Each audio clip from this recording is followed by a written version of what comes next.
Welcome to Penrose Learning, where we make understanding easy. In this video, I will explain how to duplicate the Hylian Shield in Tears of the Kingdom.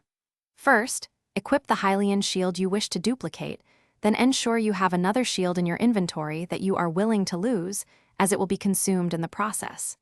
Travel to any stable where you can interact with the horse registration NPC. A good example is the Wetland Stable. Stand directly in front of the stable master, ready to speak with them. With your Hylian Shield equipped, you must first find an enemy or object to lock onto with your ZL button. Once locked on, hold down ZL and then press the up arrow on your D-pad, which opens your item selection menu. From this menu, choose any item you don't mind dropping, such as an apple or a single bomb flower. Be sure to select Hold Not Equipped for this item.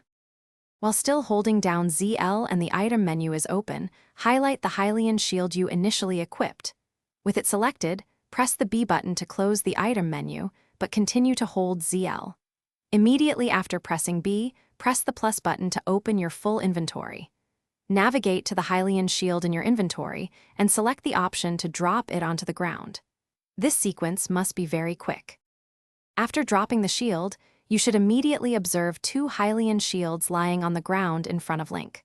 One will be the original, and the other will be your new, duplicated shield. Simply walk over them to pick both up and add them back into your inventory.